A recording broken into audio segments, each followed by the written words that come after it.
নমস্কার বন্ধুরা, আজ তোমাদের জন্য নিয়ে এসেছি একটি প্রেমের কাহিনী।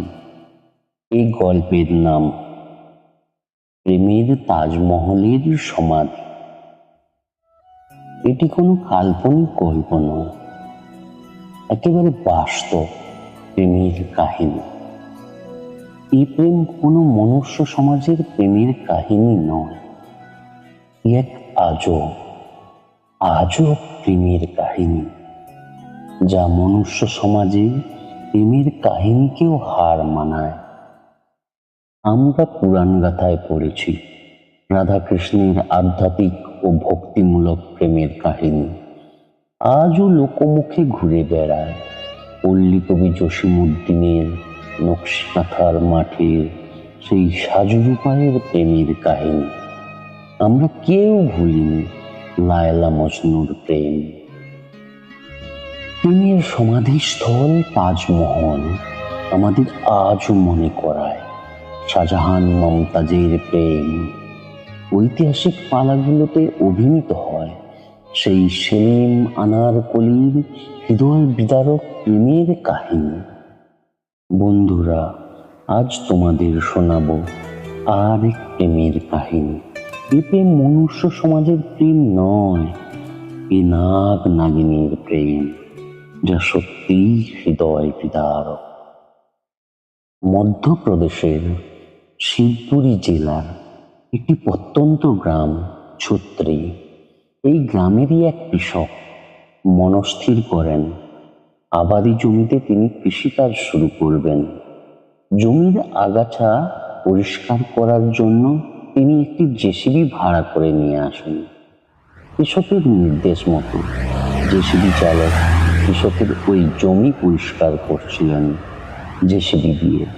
হঠাৎ তিনি শুনতে পান কোথাও থেকে ফুঁস ফুঁস আওয়াজ আসছে।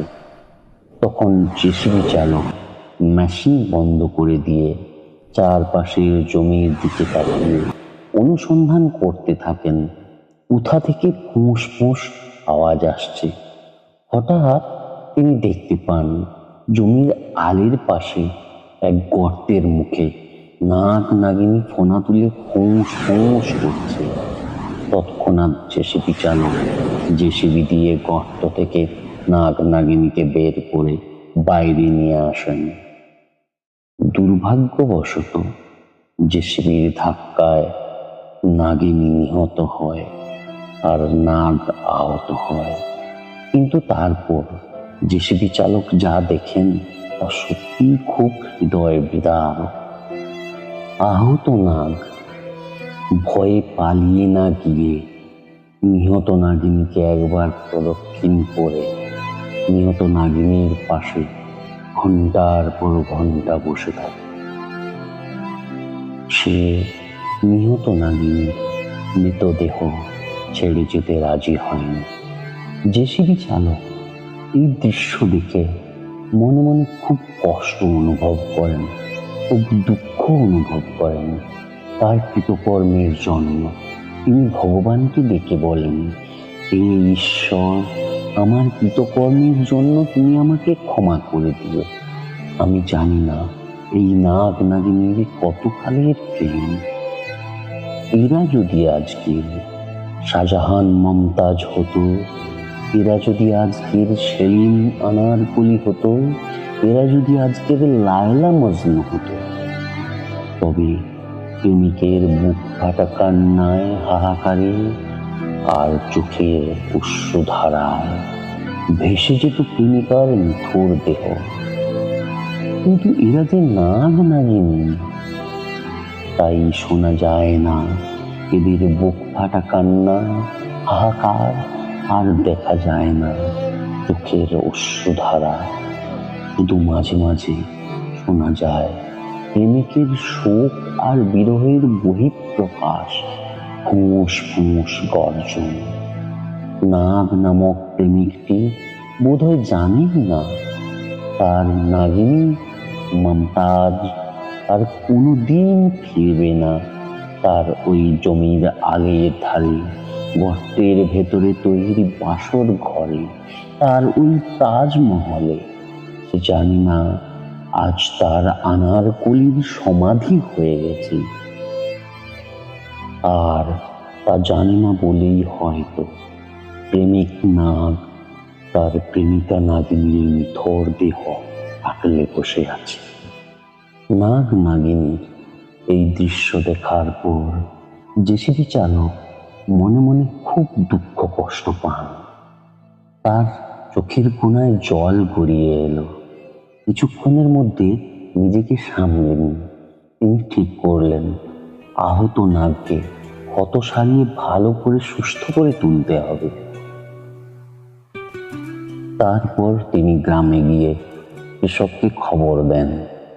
কৃষক সর্পমিত্র সালমান পাঠান সহ প্রতিবেশীদের নিয়ে ওই জমিতে জড়ো হন।